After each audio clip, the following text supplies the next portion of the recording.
Help support the show by joining the Patreon or becoming a YouTube member. Also, hit that like button and subscribe if you want more Browns-focused content.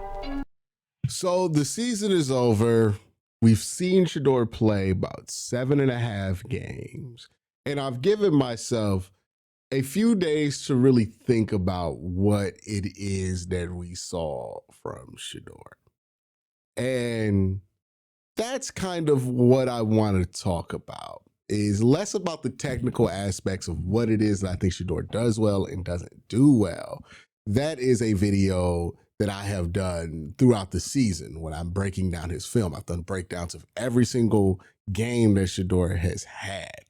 What I'm talking about is how the Browns should operate going forward with Sheduer to make sure that they're putting the team in the best possible spot, because this is where opinions about Sheduer tend to become a bit more polarizing. There are some people who will quote the eye test to you, tell you to ignore his traditional stats and say that's enough to build around. You should just commit to Sheduer and see what 2026 can produce with him. There are other people who aren't really satisfied with the statistical output of Sheduer, aren't really satisfied with what he's put on film, and think the Browns should operate as if Sheduer is not the backbone to their quarterback plan. That's the conversation that needs to be addressed, right?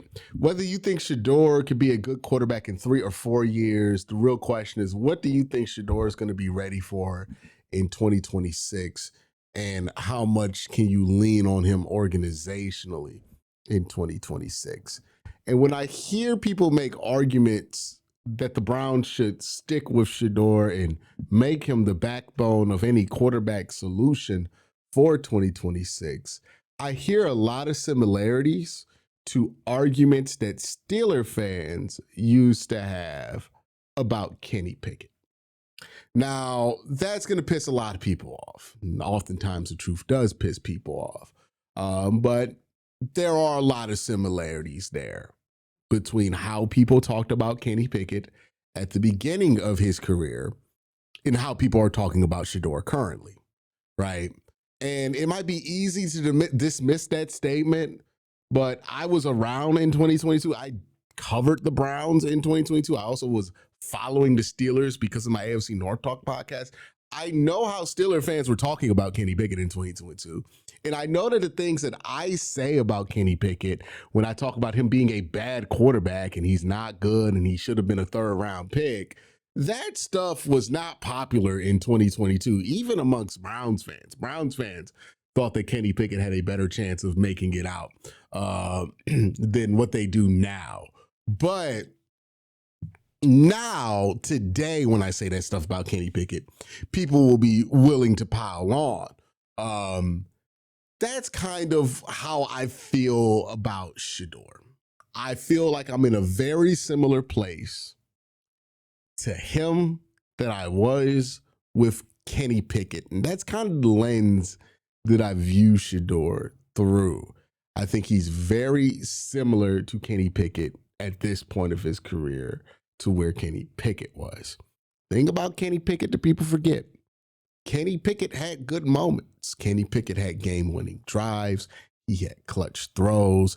He showed flashes. He got some of the people in that Steelers fan base excited. Maybe some of that had to do with Kenny Pickett playing at Pitt, but I think a lot of people got themselves excited about him, despite the fact that people who were watching the film had their reservations about Kenny Pickett. See, both of these quarterbacks were guys that people made the eye test argument for. I remember when I was saying what I was saying about Kenny Pickett today in 2022, when I was comparing him to Colt McCoy and Cody Kessler, Steelers fans would be like, oh, well, you're clearly not watching him. The eye test, Quincy. It's so much different than those quarterbacks, even though those quarterbacks are outperforming Kenny Pickett on a statistical level. Hell, some Steeler fans were willing to tell you that Kenny Pickett's eye test was better than Baker Mayfield at the time. I remember those arguments happening very thoroughly. Eye test as a basis for your argument is usually pretty poor process, in my opinion. I think if you have a argument, it shouldn't rely on eye test. You should have things to back up your eye test argument. But when people present you with numbers and data and tape that goes against the eye test argument and you just respond with eye test, that usually is indicative that you're in a very bad place when it comes to defending a player. Now, that all being said, this preamble to the video I'm going to do today, I'm not just going to say I think Sheduer reminds me of Kenny Pickett.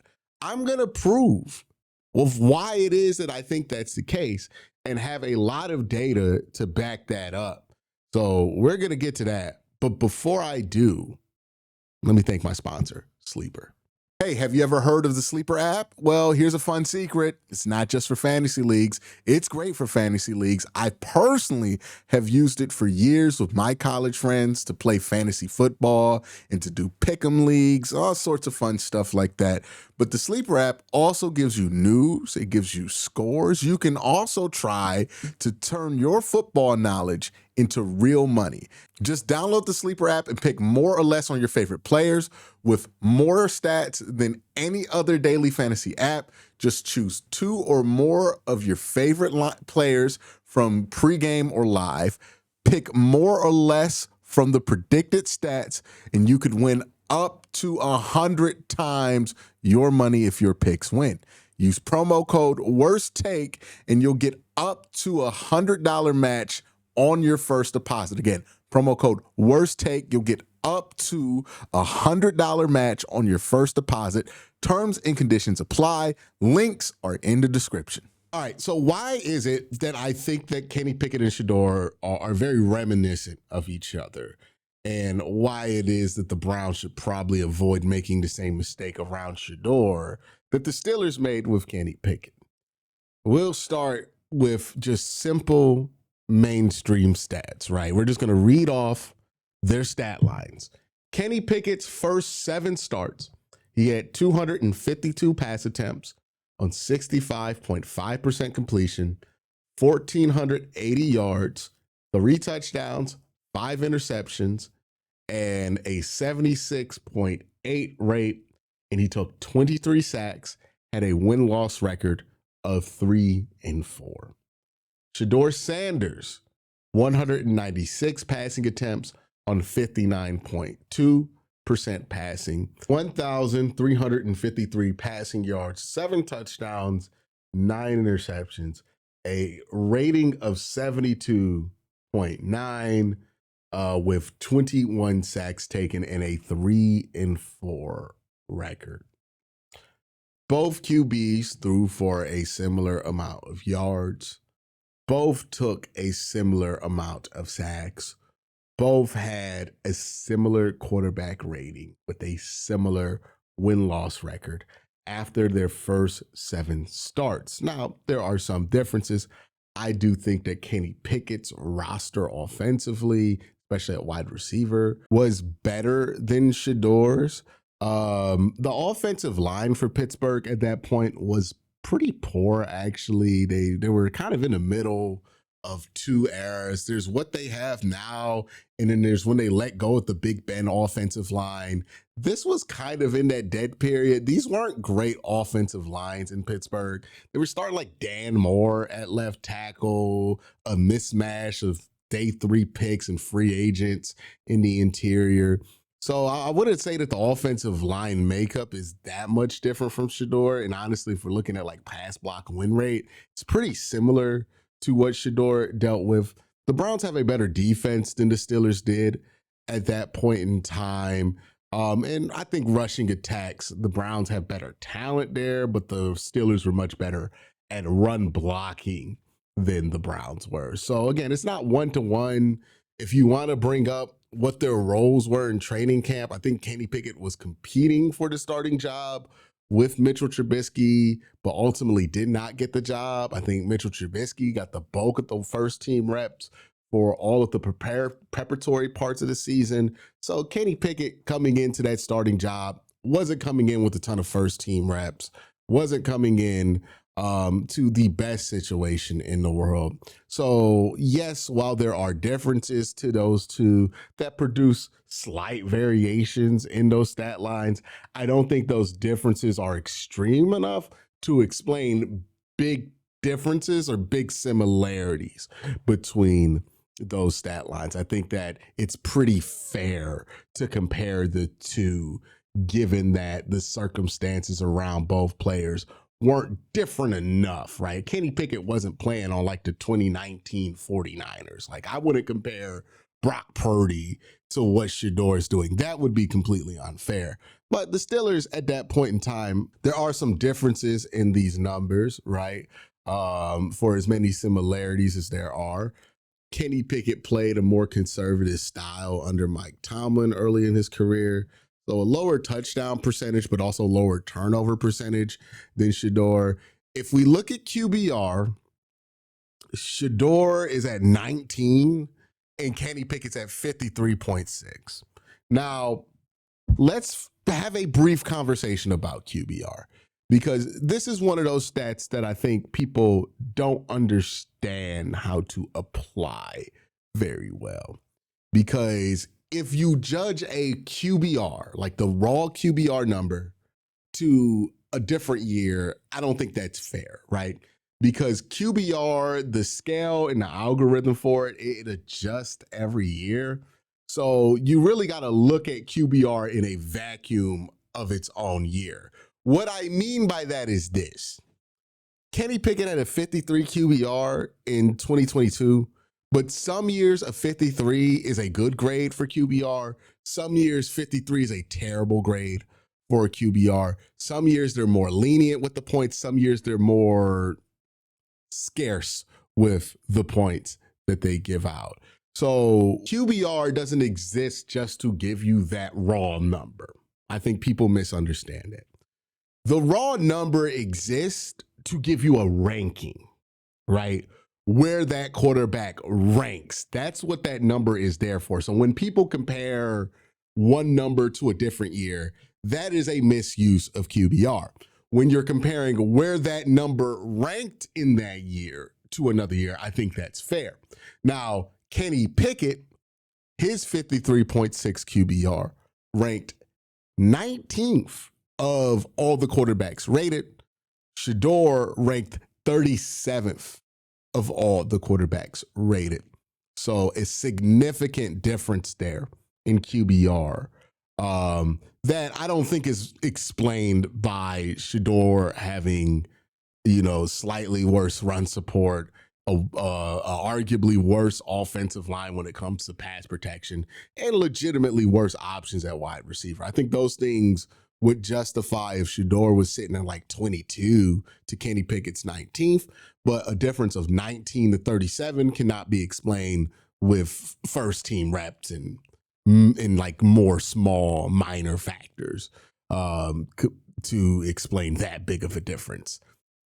A lot of people think QBR is a terrible metric. I tend to disagree with that.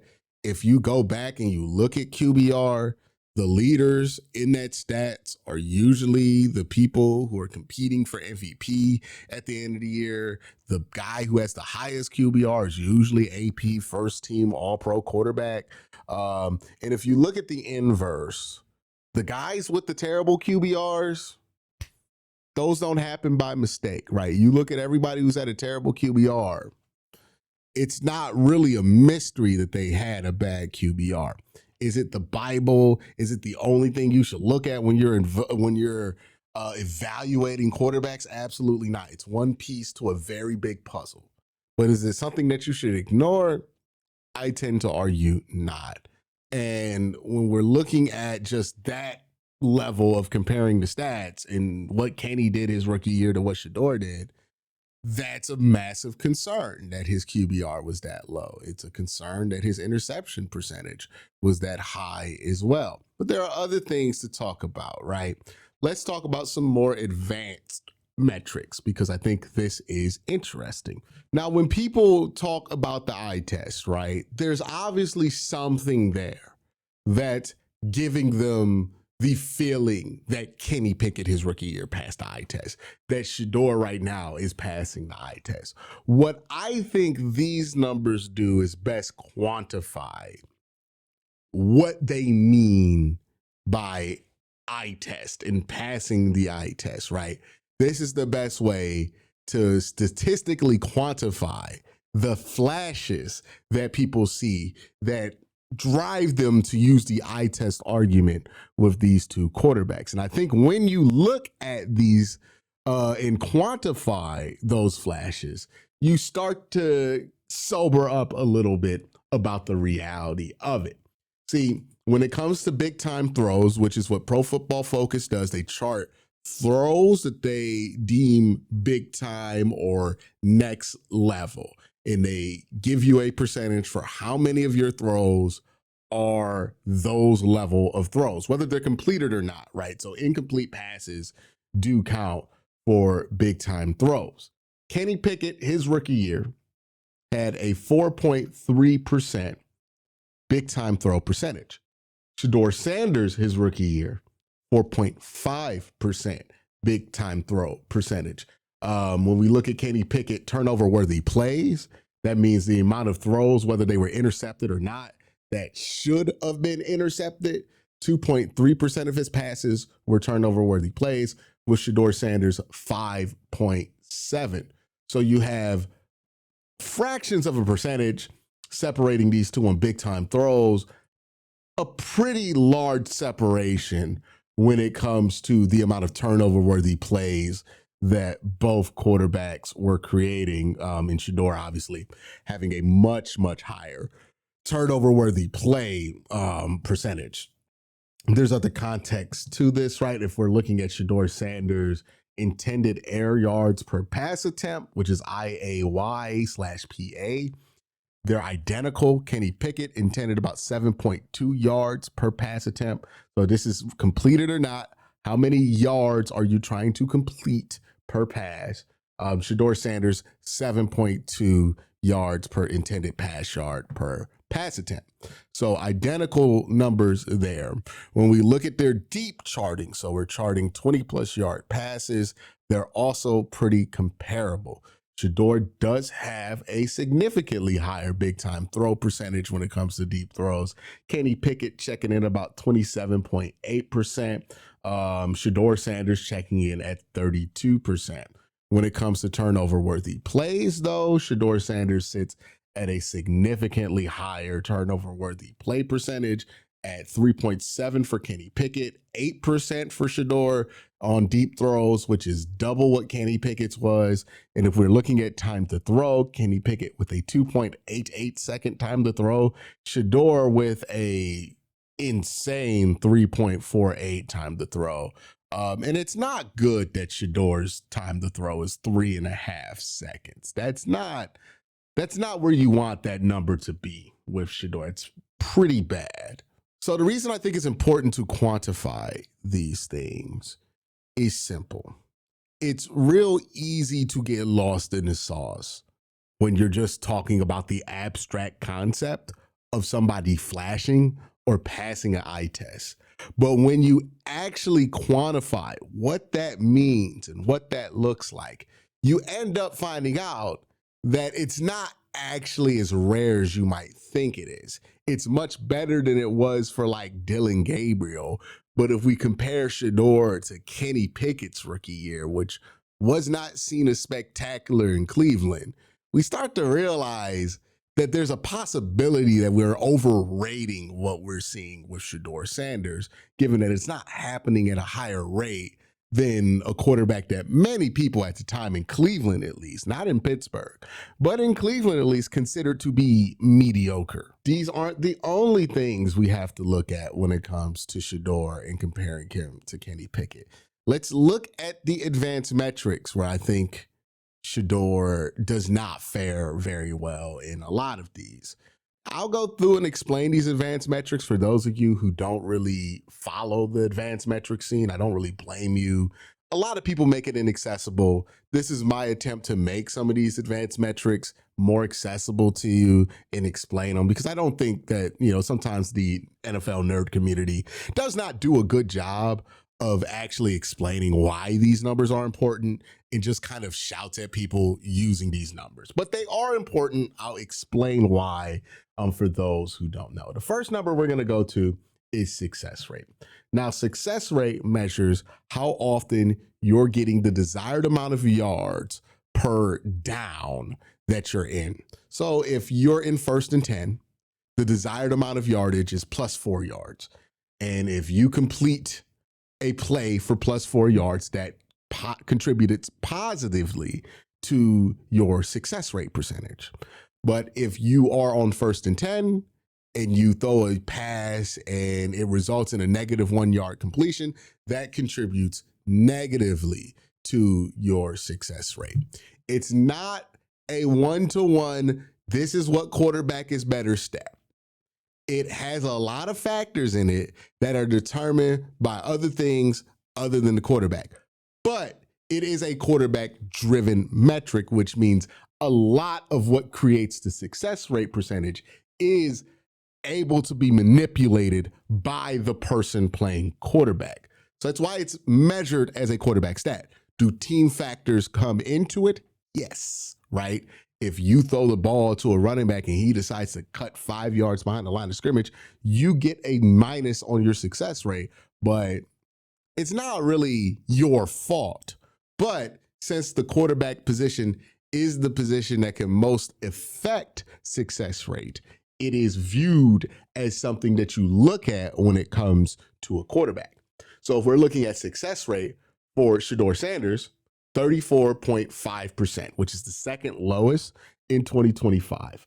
If we're looking at Kenny Pickett's rookie year, it was at 44%, 24th highest in 2022. Now, again, would there be some leniency for a little bit of difference between these two numbers for Kenny Pickett and Sheduer? Yes, I think if Sheduer had an identical success rate or a slightly lower success rate, I'd be much higher on Sheduer than I would have been for Kenny Pickett, because Sheduer is overcoming more to get to that number. But is Sheduer overcoming so much that a 34.5% success rate is acceptable? In my opinion, no. The next one we'll look at is QB pressures allowed. This one's pretty straightforward. How many of the pressures that Sheduer deals with are because he's doing stuff to contribute to his own pressure rate? Kenny Pickett's pressure allowed percentage is 20.7, which means on 20.7 of his dropbacks, or 20.7, on 20.7%, my bad, of his dropbacks, he's doing stuff that's making it easier for opposing players to pressure him. Sheduer Sanders' number is 29.1, which is about where it sat at Colorado. He was one of the highest in all of college football last year at this number. That means that Sheduer is creating a significantly higher percentage of his pressures than Kenny Pickett was, about 9% more pressures, which is very significant. All right, so let's talk about EPA, because this is one of the most discussed but not really explained numbers. So when you see people throw out EPA per play, they're usually throwing out a composite of EPA per play in CPOE. Now, outside of that being an outrageous amount of letters, those letters mean something, right? So EPA stands for expected points average per play. CPOE stands for completion percentage above expectation. The EPA number is measuring how many, it takes the expected points number, boils it down to per play, and it measures how often a player's play is measuring up towards positive points, right? Completion percentage over expectations, a little bit more straightforward, where it's just how high is his completion percentage versus what it should be based on what they're asking the quarterback to do. That being said, if we look at the EPA per play numbers for Kenny Pickett, he's plus 0.28. We look at Sheduer, he's minus 186, which is a significant difference as far as that metric is concerned. If we look at Sheduer's and Kenny Pickett's completion percentage above expectation, Kenny Pickett is plus 0.8. So he completes about 0.8% of his passes over what they expect him based on what he's being asked to do. Sheduer's is minus 5 on CPOE, which means he's 5% lower than where he should be as far as completion percentage is expected. So that's EPA / CPOE and how those composites work and what they say about the quarterback. Sheduer's numbers in both are at the bottom of the league. And then there's TTT, which is time to throw. This one's pretty straightforward. How long does it take for you to throw the football? I have these broken down into two categories, right? Above 2.5 seconds and below 2.5 seconds. Okay, so for Kenny Pickett, he has a total time to throw of 3 seconds.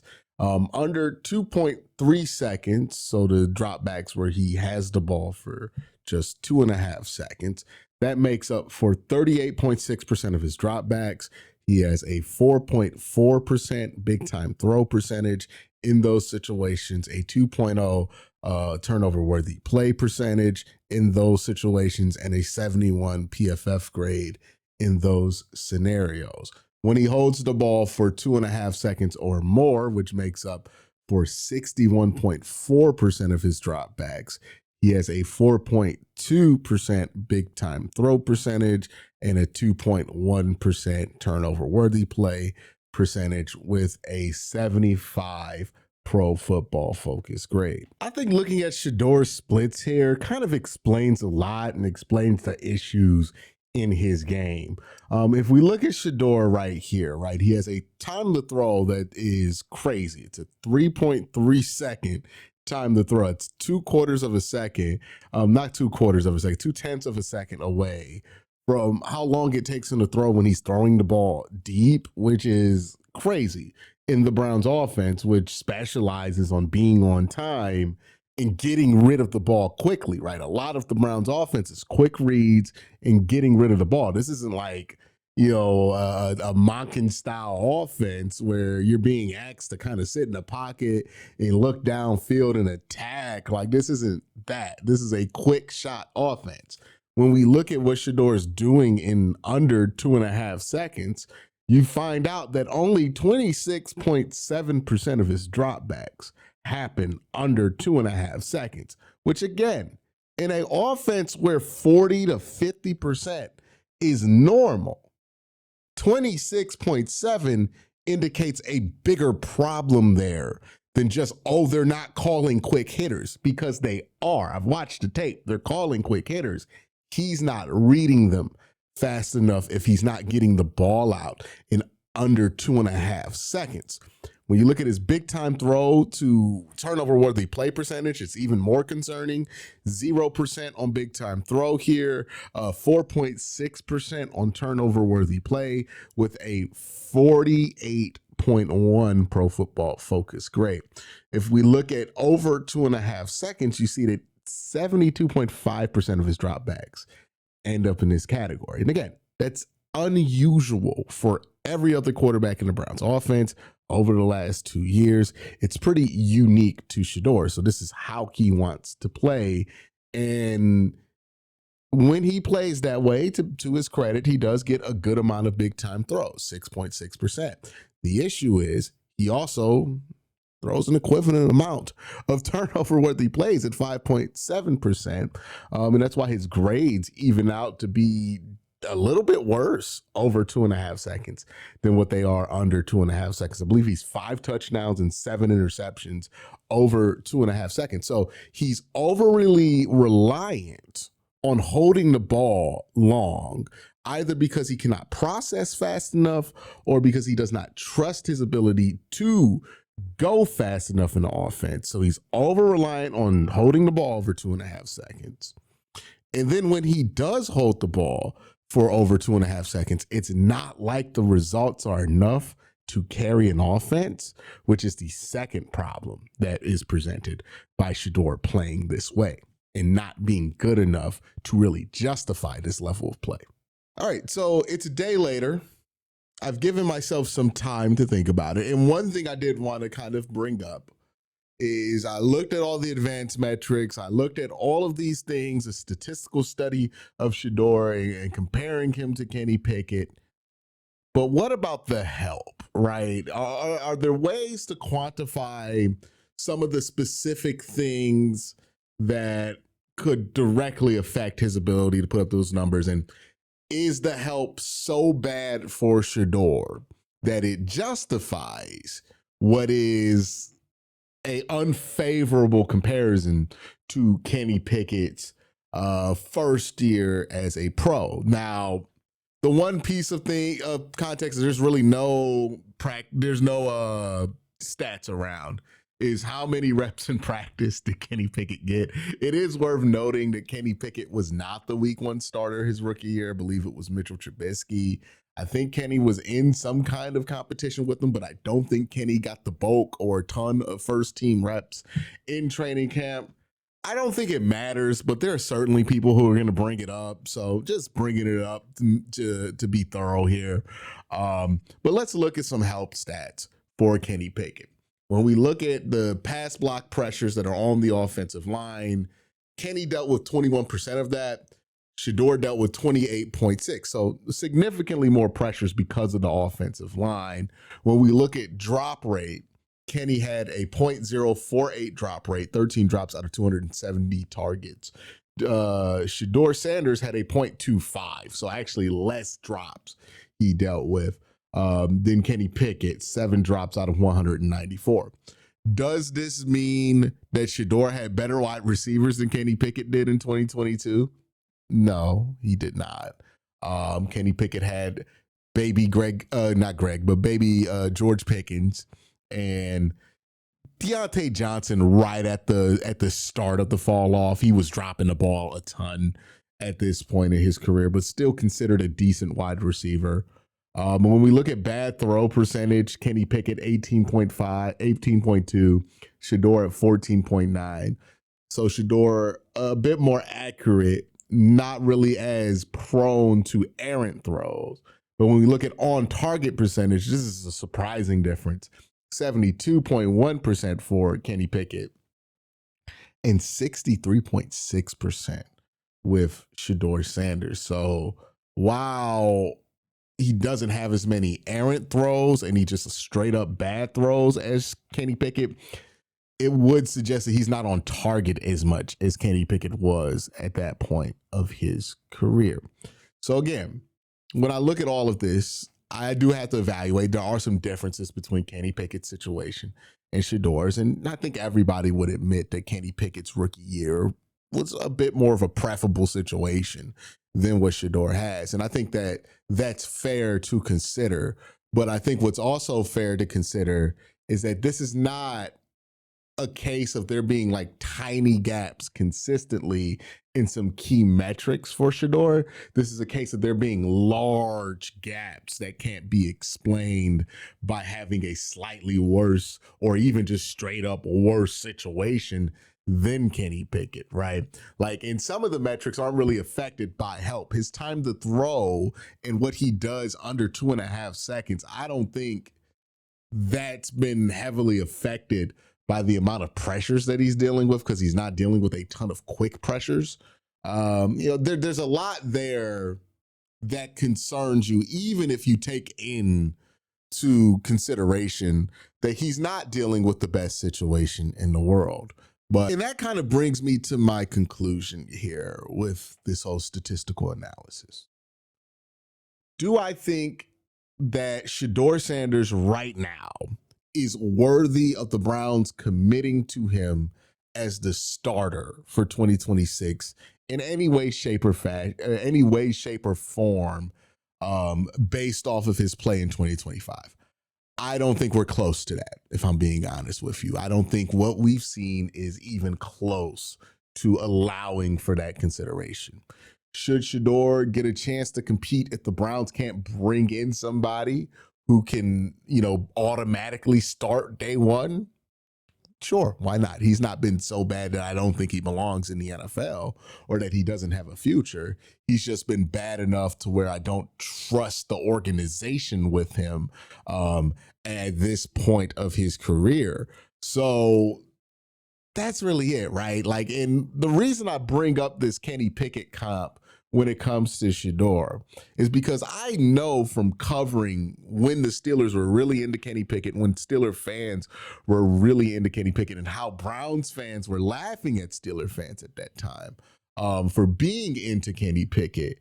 I know how we felt about Kenny Pickett and how silly we thought the Steelers were being by committing to Kenny Pickett. But that kind of optimism is easy to see through when you aren't the team or the fan base that's being asked or put in a position to be hopeful for that guy, right? And ultimately, I don't blame Steeler fans for being hopeful for Kenny Pickett the same way I don't really blame Browns fans for being hopeful for Sheduer, because right now, Browns fans have to hope that something on the roster works out. And these are the options that they have. And if you're asking me to be hopeful between Deshaun Watson post 2 Achilles injuries and a throwing shoulder injury, or Dylan Gabriel or Sheduer Sanders, I think it's a lot more reasonable to be hopeful about Sheduer. I think the Browns fans that, aren't really a part of the Sanders fandom that are hopeful about Sheduer, I think they're hopeful because they have to be. In the same way that Steeler fans were hopeful about Kenny Pickett because they had to be hopeful for Kenny Pickett. So I don't blame people for getting tunnel vision in that way. But what I try to do here is to look past that tunnel vision. And when you look past that tunnel vision, you see somebody who doesn't always, and sometimes often, compare favorably to the Kenny Pickett start to his career that we in Cleveland roasted.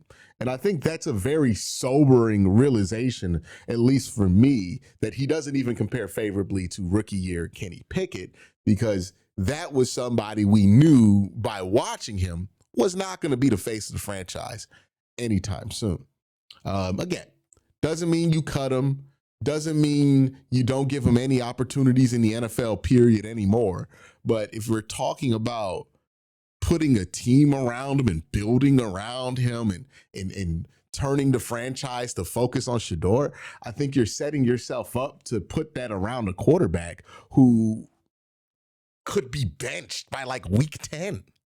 And I think that's being generous based on what the data is. He could be benched much earlier than, it took Joe Flacco 4 weeks. I'm not saying the Browns need to get a quarterback because I don't like Sheduer Sanders. I'm not saying the Browns need to get a quarterback because I hate Sheduer Sanders fans.